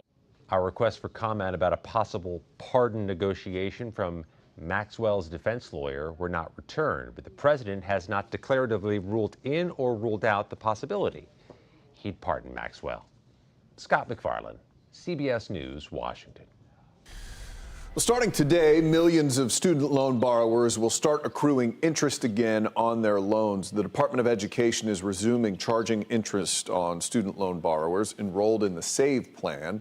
That was something introduced under former President Biden's administration. It lowered monthly payments and shortened the time it takes to receive student loan forgiveness based on income. Last year, federal judges blocked key parts of the plan, which put borrowers in no interest forbearance with payments paused and balances frozen since last year. Once payments start, we expect they're going to pay about $5,000 more per year, including those interest charges, once they actually have to start making payments. About 8 million borrowers were taking part in the plan. Well, a lot of puzzling choices are made on Florida streets, and Trooper Steve loves to hear about them. Steve takes a look at some of the hair-pulling behavior sent to him recently and what it could cost you if you do the same. One, there's no tag on it, so the bike's not even registered in the first place. Then the guy's on 1 foot, just cruising around. I believe, what is this? Looks to be Goldenrod, maybe 436 out on the east side, approaching 408 out there. And that's exactly where I've even seen this stuff all the time. This right here, guys. This is westbound Lee Road at I-4 there. And what happened was, and you get to watch it a few times here, is those cars piled into the intersection. the light had already changed, and the westbound vehicle, the view that we get to see here, has the right-of-way, technically. But those other cars are already blocking the lane. So what are they doing? Instead of stopping at the stop bar where they should have because they could not complete their movement, they're just being entitled and sitting in the intersection. If you see stuff, send it my way. Send me a direct message on any of the platforms, or you can email me at 2 different emails, either asktroopersteve@wkmg.com or smontiero@wkmg.com. All right, and you can hit the road with Trooper Steve on patrol weekday mornings at 10, live on the News 6 Plus streaming app for your smart TV, or clickorlando.com. Well, the school year is right around the corner, which can often be a big hit on parents' wallets. Next at 5, the returning sales making that cost a little easier to handle. Jonathan. As we were talking about, we likely see more storms heading into the 6 o'clock hour. Here we go, mainly east of Orlando, sliding through Kissimmee to St. Cloud, also hanging around Palm Bay as these are lifting to the northeast. We're tracking where these are headed and talking about your weekend in about 7 minutes. And this is the first time anybody had pulled a stunt like this. It's a stunt, all right. And later, what this giant pile dumped in a government building really is, and who may be getting the last laugh. And take a break from your summer reruns and try out an all-new primetime schedule on News 6 Plus. Matt and I have a new take on the day's news on News 6 tonight. It's at 9 o'clock. And then go in depth as we track the tropics and answer your weather questions with meteorologist Jonathan Kegas at 9:30. Then watch the late news an hour earlier. It's all tonight on News 6 Plus. Download our streaming app for free. Search WKMG in your smart TV's app store. It's also available on Roku, Apple TV, and Fire TV.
With just 10 days now until most students head back to class, Florida's month-long sales tax holiday is getting underway. Yeah, the tax break is longer this year, but it also comes amid concerns of price increases from tariffs and inflation. News 6's Mark Lehman is speaking with parents about how they're budgeting the cost. With the cost of pretty much everything going up this year, parents tell us finding those discounts has been crucial. Some have already knocked out their shopping list, but others have been waiting for today, and now they have the entire month of August to save on things like school supplies. We're talking about backpacks, things like clothing, certain electronics, including laptop computers. So we're kind of just getting a game plan together and kind of waiting for the first of the month to start. David Gibbons has been looking forward to Florida's back-to-school sales tax holiday, and it's not quite as stressful this year. With a new state law, it now covers the entire month of August. But giving them the whole month to kind of do it little by little throughout the month, I think is really a big help. Starting today, you don't have to pay sales tax on certain school supplies, clothing, and computers, and the savings can add up. According to the National Retail Federation, families will spend an average of $140 per child on basic school supplies this year. When you factor in clothes and electronics, that brings the total to around $890. I didn't realize it would be that high, but maybe it is, and just because it's not one big purchase, that it doesn't seem like as much as it is. Some parents didn't want to wait and already got their shopping out of the way. So for me, it was just a no-brainer. Super easy, right? Super easy. They got delivered to the house. Johanna Escribano says she was able to make up the difference through online sales, but she may also take advantage of the month-long tax break. Extending it 3 more weeks, I could definitely see that maybe I'll peek into a store here and there, within the month if I had that option. Also starting today, hurricane supplies are now permanently tax-free, and with this new law, Florida's back-to-school sales tax holiday will happen in the month of August every year. We've posted a list of what's included under this story on clickorlando.com. Reporting in Lake County, Mark Lehman, News 6. Mark, thank you. You can take out your phone, scan the QR code on your screen to help purchase school supplies for Central Florida teachers as they head back to the classroom. Teachers often spend hundreds of dollars out of their own pockets to make sure the kids have what they need to succeed. This aims to help them both out. All right, and we are getting down to like one of the last couple of weekends kids have out of school. Gotta enjoy right? it. The summer break is coming to a close. Meteorologist Jonathan Kegas joins us now. The kiddos may not be too happy about having a, kind of a rainy weekend this weekend. Yeah, the good news is I think a lot of that comes in the afternoon. I think it's more of your typical Florida weekend. So if you're heading to the beach, I think a lot of the beach day is dry, certainly in the morning through the early afternoon. It's going to be late into the day that we're going to be watching for some of that. You can track these storms we have firing up as we speak alongside me tonight. Just download that free News 6 weather app. Lightning detection's a big thing, and that's free, of course, as you download the app. Bigger storms now getting going through Osceola County, also parts of Orange County tonight. We've been talking about this, and we'd likely see that explosion of thunderstorms as the East Coast sea breeze made its way toward I-4. And we have a lot of lightning now that's really working in through rural Osceola County. This is going to be closing in on Kenansville and into the Turnpike tonight. Some bigger storms, nothing severe out there, nothing damaging, but certainly some very gusty winds and some very, very heavy rain. Just got a photo from a friend on Facebook, and they told me they showed me the darker clouds coming in Palm Bay here, and you see them right there. There's the storm working its way through out of the south and west. So again, heads up in Melbourne, the west side of town, we're already getting some heavy rain through June Park. Grant Valcaria, we are dry. Maybe here in the Thunder, certainly seeing the darker clouds that are sliding in from west to east. Future radar doing a very nice job tonight, almost spot on there. There's 5 to 6 o'clock, and you see these thunderstorms just kind of meandering around the Turnpike tonight in Osceola County. 9 o'clock, you might have some pushback toward I-4, and then we're going to watch those fade as we move into tomorrow. Now watch what happens. Here's 8 o'clock tomorrow morning. Certainly earlier the better if you're doing work outside, but the better thing is, or at least the better news, that we don't have it as hot as what it was the last couple of weekends combined. Few more scattered thunderstorms into the early afternoon, and then there's that flare up, especially in between I-4 and I-95. So Atlantic beaches later on into the day if we're heading in that direction. Attractions right toward the middle of the afternoon. That's 11 o'clock with a few of those storms lingering. Here's a look at the beach right now, looking very nice and refreshing. Temperatures in Daytona at 91 degrees. Rip current risk this weekend on the lower side for a change because our wind is going to be pushing offshore. That'll also help to heat us up a little bit more at the beaches as well. 92 degrees in the Villages. We're at 91 right now in Leesburg, Claremont. We're checking in at 91. Now here's a look at your forecast. Your forecast is sponsored by Publix.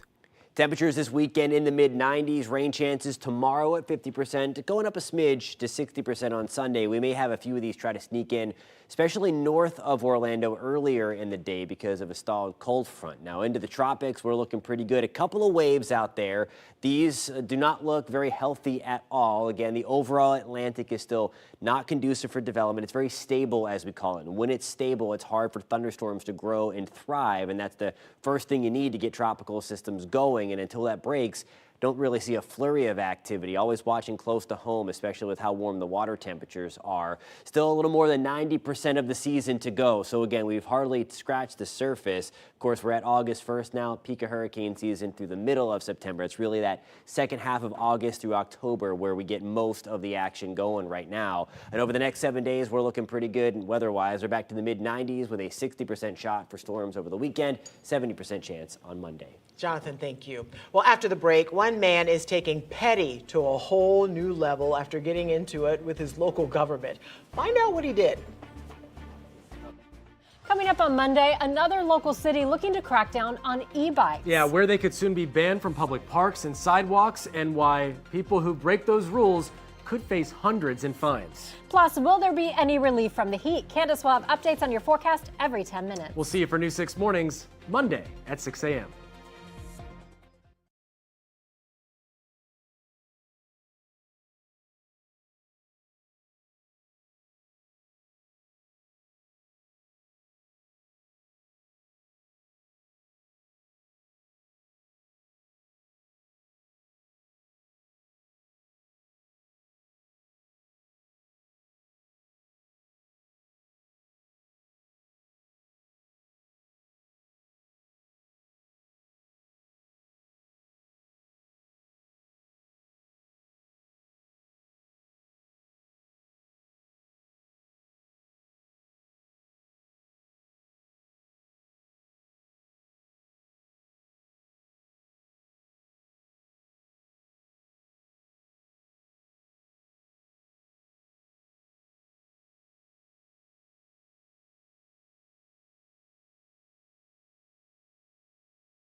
A man in Maine was faced with a hefty fine, which he said he felt was unfair. So Grace Bradley with our CBS affiliate there shows us what he did next. And this is the first time anybody had pulled a stunt like this. In April 2024, contractor Kirk Sherman purchased waterfront property. That December, he was faced with a $20,000 fine due to violating the town's lakeshore ordinance. We actually approached the town before we bought the property about what could be done on it. He stated that we could do a 6-foot Meandering path for 100 feet. In the next 200 feet, we could fill in a tenth of an acre. And what we got was a 20 to 12-foot road built with a bulldozer, basically. The area, the 250 feet, is also an area that cleans the water, that different wildlife use and things like that. A statement from the Maine Department of Environmental Protection confirmed Sherman did disrupt wetlands with the construction, but if quickly rectified, would not face any penalty from the department. The DEP also confirmed it was up to the municipality if they would like to pursue further disciplinary action. We can't fine people for shoreline zone violations, but we can enter into an agreement if they agree to pay the fine. I was willing to pay a $10,000 fine and take my responsibility. And I said, if we end up paying any more than that, we're going to pay it in pennies. True to his word, last Thursday, Sherman dropped off over 12,000 pounds of loose change to the Palermo town office. While I can't speculate why they did what they did, we find it very unprofessional on their part. And we believe everybody that deals with the town ought to deal with the town in a respectful manner. I'm paying it, and I just want them to realize that they weren't fair with us. So this is our kind of one fun way of saying, here's your payment, good luck. Fun with pennies. 2 million pennies, How by the way. many banks did he have to empty to get that many pennies? Boy, That's he really crazy. made a point. As if it wasn't enough, the town is looking into possibly issuing him a handling fee because of, which I bet he's going to pay in pennies because of the hours it took town clerks to count all of that change. That is pretty petty. Gosh. Yeah, pretty much. Well, coming up at 6, another Volusia County city is looking at getting rid of its police department. How they're going to make it work and keep people safe, that's coming up. And we're staying on top of some breaking news right now. Jerry Deming signing the controversial agreement between the county and ICE. How we got here is next.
Orange County Mayor Jerry Deming says he, quote, signed the damn thing.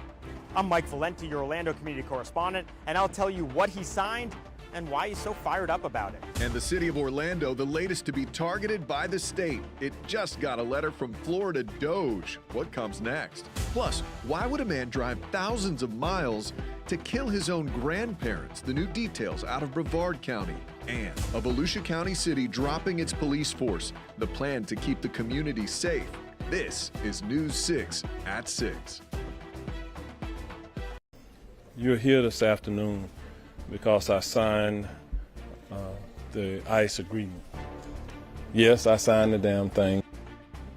We start tonight with a fiery press conference from Orange County Mayor Jerry Deming, appearing to end the feud between the county and the state over ICE protocol. News 6 Orlando community correspondent Mike Valenti has been covering this story since the beginning. And Mike, what caused this change of heart from the mayor? So yeah, Matt, it seemed like for a while he was pretty adamant against signing this thing, which is the addendum we'll get into in a little bit. But it appears that the legal and political pressure exerted on him from higher ups on the state level appears that actually worked. Earlier this week, Attorney General James Uthmeier sent the mayor and county commissioners a letter warning that they must sign the addendum, which deputizes Orange County corrections officers to transport undocumented immigrants to ICE-approved facilities like Alligator Alcatraz. Now, Orange County is already entered into a 287G agreement, which sees corrections personnel turning over undocumented inmates to ICE custody once their cases are adjudicated. But Uthmeier argued the county needed to sign this addendum or else they could face civil and criminal penalties and removal from office. Demings initially pushed back on the Attorney General, going after his age and perceived lack of experience. But he says that after a briefing from the county attorney, he understood that removal from office was a distinct possibility and could result in Governor Ron DeSantis replacing every member of the county board with his own appointees. Just think about it.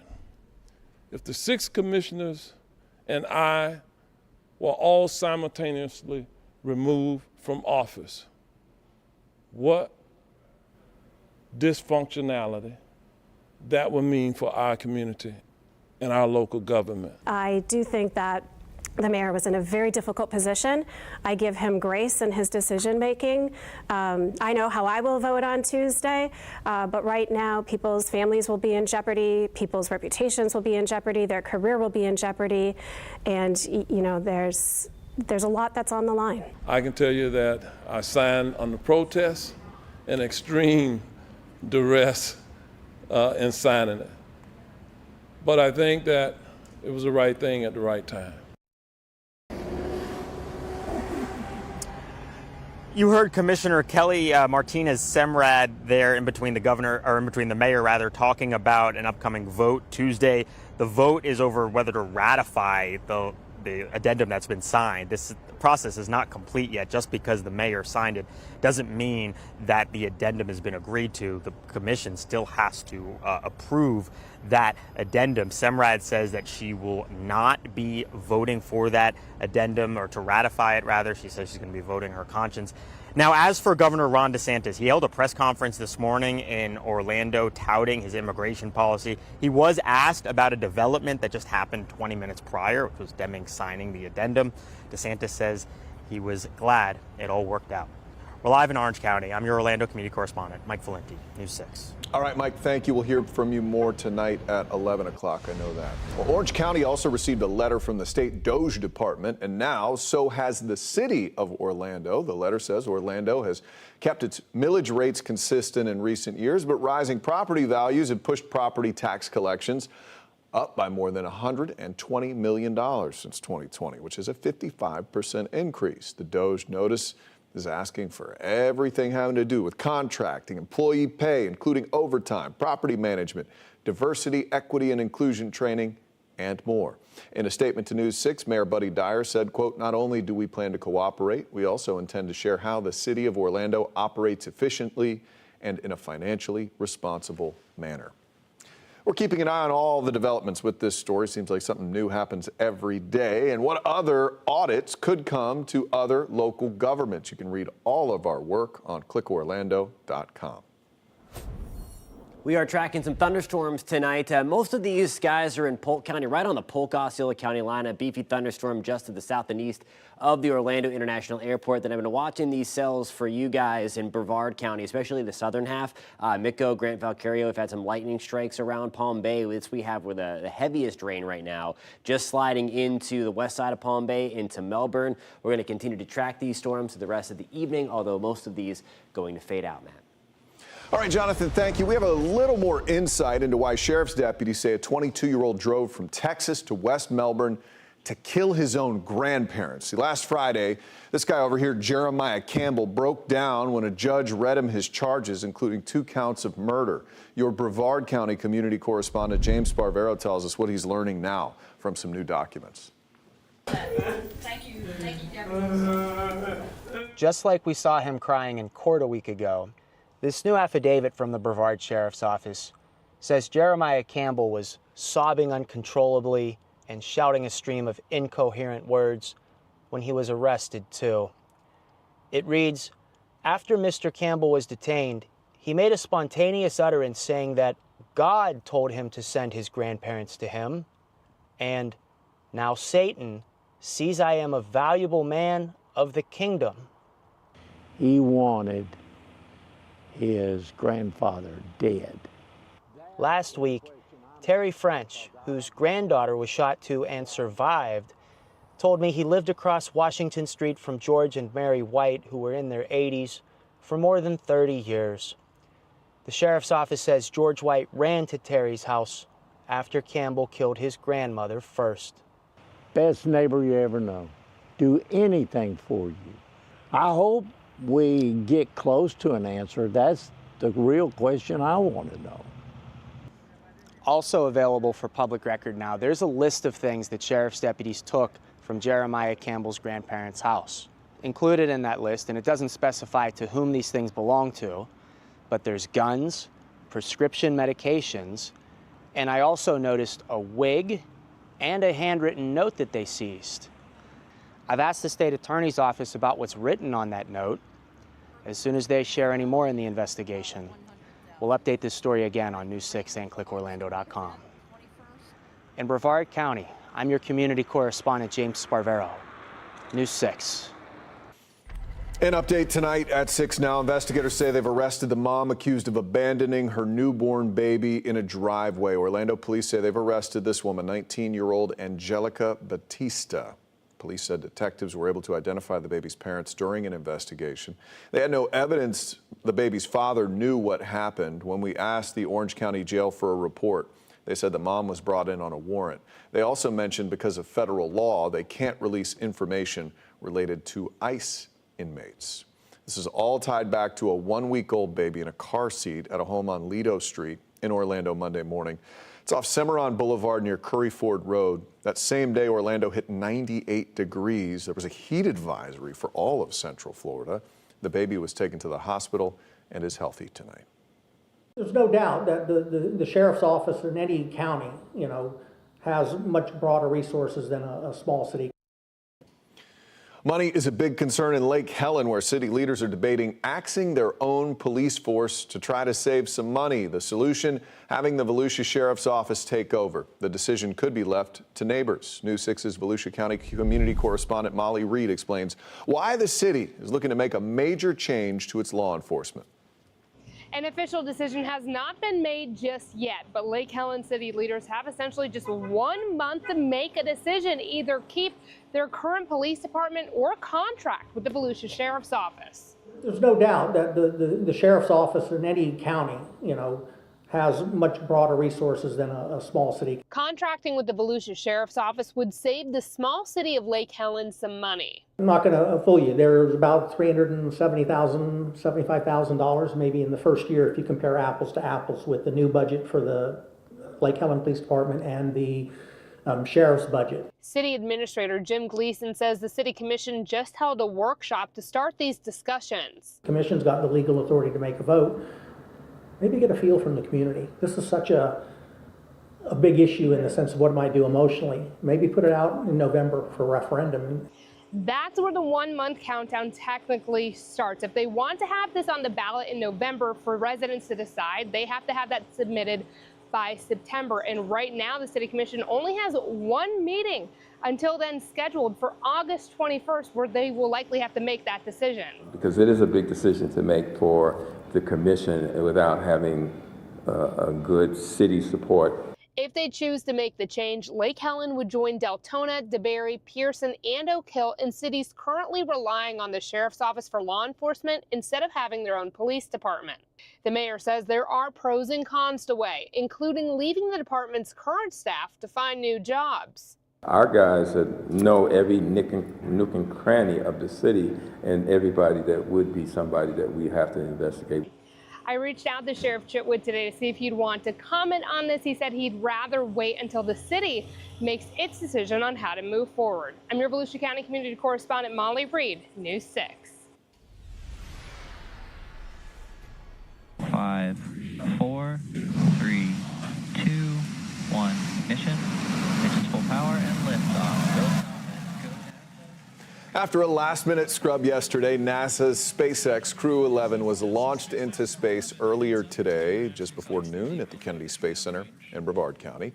That 4-person crew now on their way to the International Space Station. They're set to arrive at the ISS around 3 o'clock in the morning.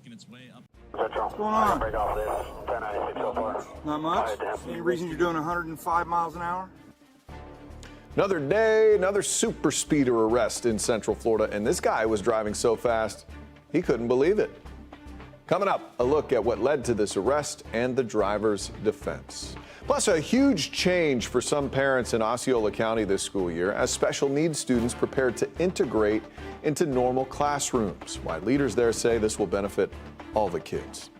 This portion of the news is sponsored by Advent Health, helping the communities we serve to feel whole.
Was I really going 105 miles? Come on.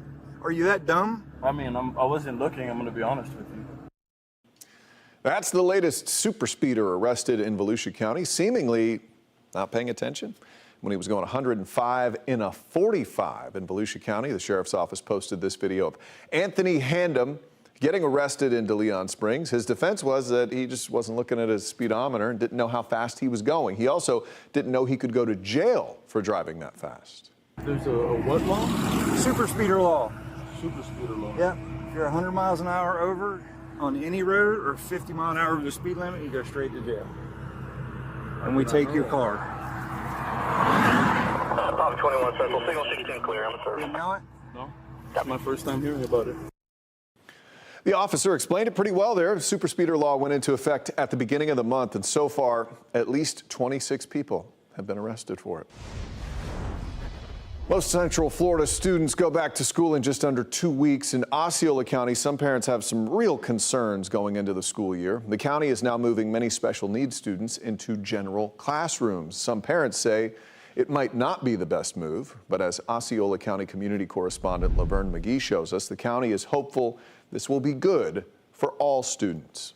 They might have an additional cognitive disability. When the school bell rings this new school year, kids in exceptional students education will see changes. Osceola County School District's deputy superintendent says they're trying to address the learning challenges of all students.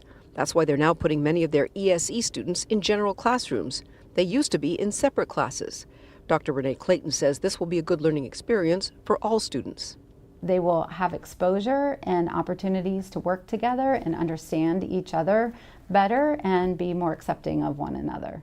Discussions for having all different types of students in the same classes was started a few years ago and is now being implemented. It is not for financial reasons at all.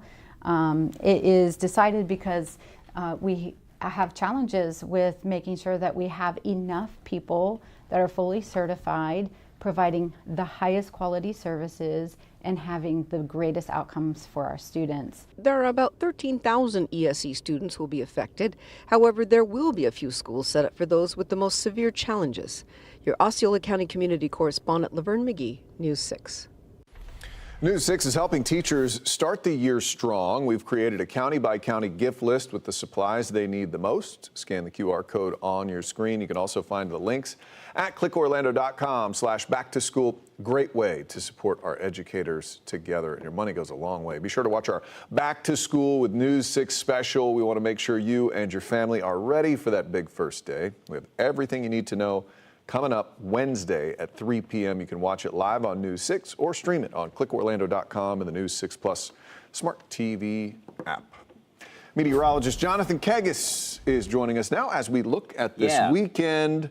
How much are we going to have to worry about the showers? Okay, I think later on into the afternoon, I think it's going to be a pretty typical Florida weekend. I think it's going to be better. Like the heat's going to back down just a little bit. I mean, it's still going to be Florida, August, still going to be hot. Yeah. But I don't think it's going to be extreme like it was over the past couple of weekends. Storm chances are certainly going to be there. I think the highest chance for storms this weekend going to be pretty much right where we're seeing them right now, along into the south and east of I-4 and then right up and down the I-95 corridor. So tracking some weakening thunderstorms.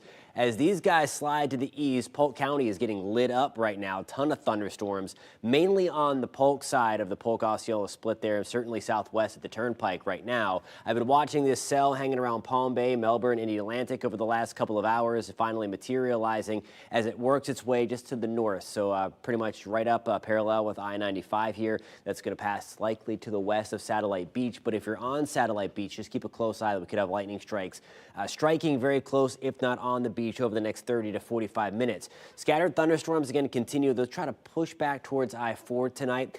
As they do so, they will fizzle out. Starting things off at 6 o'clock in the morning, I think we'll try to fire up a few thunderstorms. There's lunchtime till 1 o'clock, a few stray storms in the mix.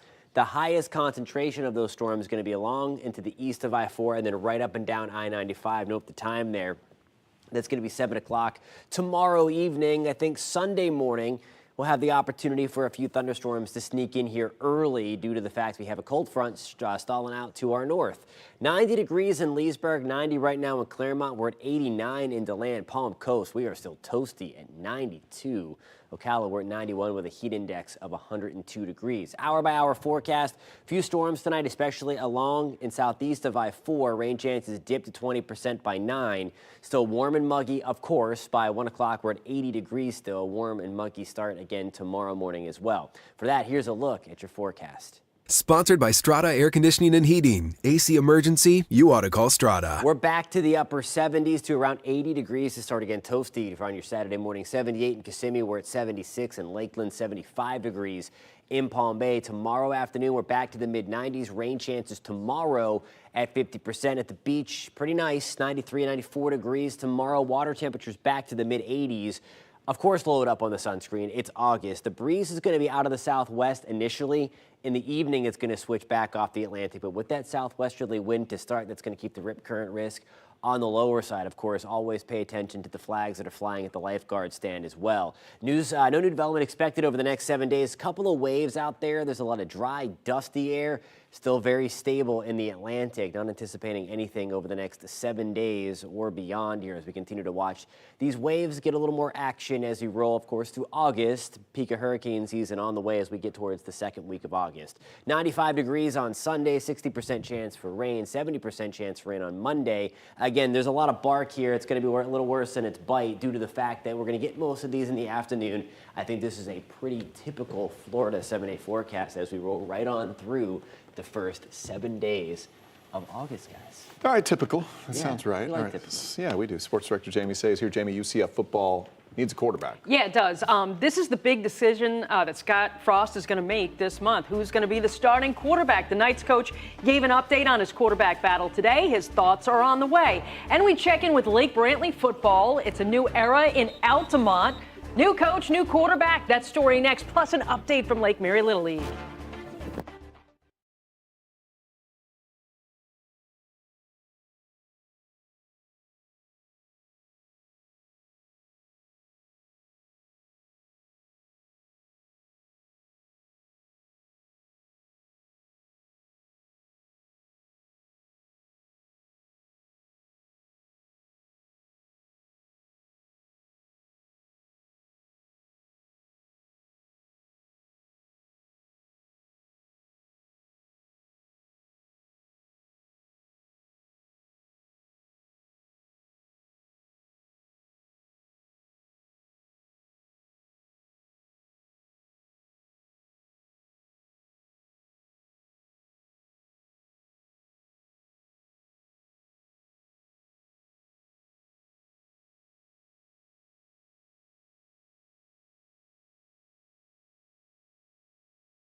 Welcome back to News 6. Choosing Mackenzie Milton as a starting quarterback was one of Scott Frost's most impactful decisions when he coached UCF football the first time. Now in his second stint with the Knights, he's got to choose a starting QB for 2025. Frost said today he's not close to that decision. UCF opened up a portion of practice to the media today. News 6 was there.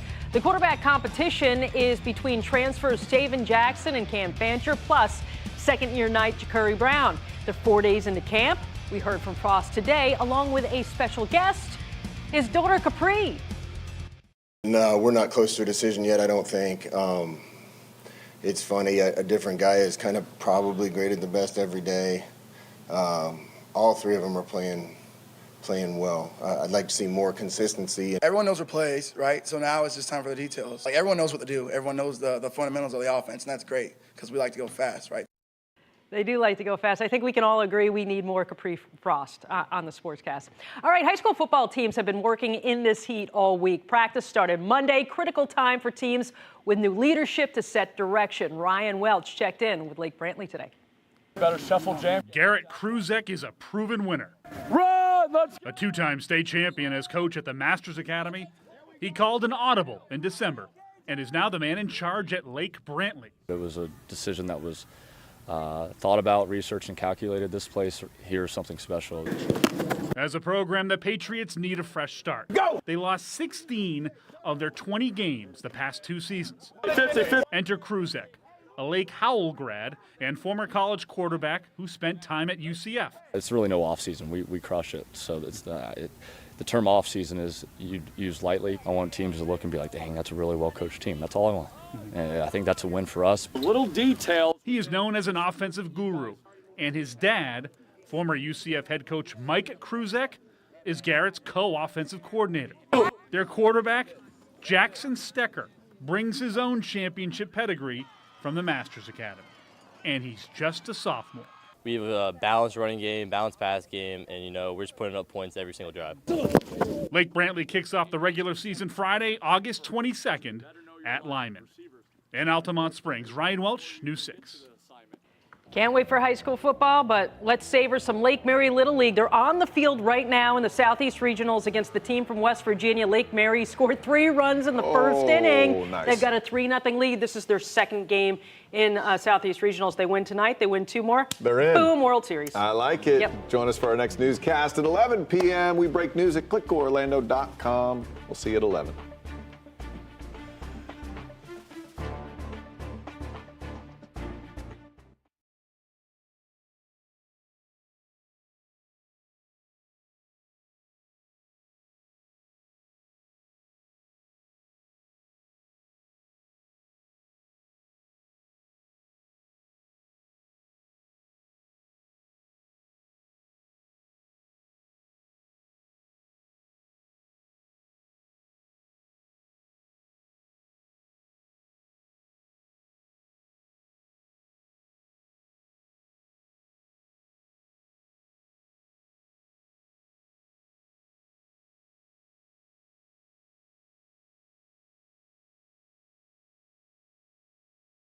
They dropped a game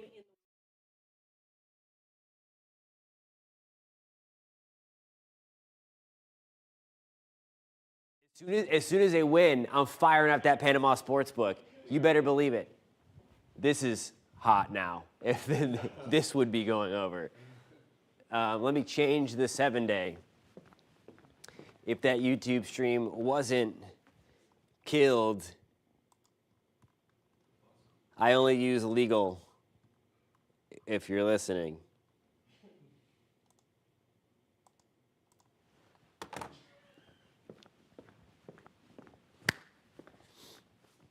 right, 8 seconds. Dope. 5, 4, 3, 2. Storm chances rise a little bit for your weekend. We're timing them out and showing you where the best chance for storms are for your plans at 11. My hair is terrible. All right. 4, 3, 2. We're tracking thunderstorms for your weekend. A little bit of heat, certainly not as hot as last weekend. Nope, sorry, I don't know what I was doing there. My bad. All right. 5, 4, 3, 2.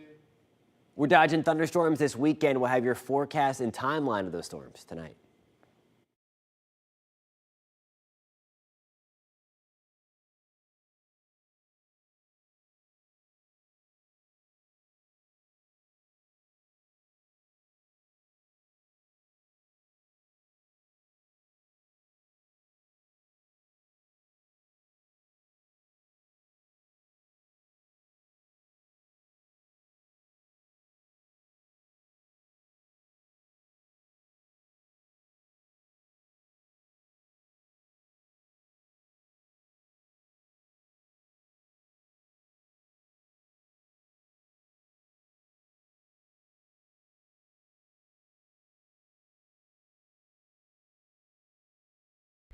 Hi, I'm Matt Austin. Here's a look at today's top stories. Orange County Mayor Jerry Deming signed the ICE addendum after a war of words with Florida's Attorney General. The agreement allows county jail staff to transport detainees to ICE facilities. In a press conference, Deming said he didn't want to be removed from office. The addendum will go before the county commission for ratification on Tuesday. Just days after Orange County received an audit letter from Florida's DOJ office, News 6 has learned Orlando received a similar notice. The DOJ notice is asking to review everything having to do with contracting, employee pay, overtime, property management, DEI training, and more. The Florida DOJ team will be at Orlando City Hall on August 11th and 12th. Investigators say they've arrested the mom accused of abandoning her newborn in a driveway in Orlando Monday morning. Orlando police say they've arrested 19-year-old Angelica Batista. She's charged with child neglect.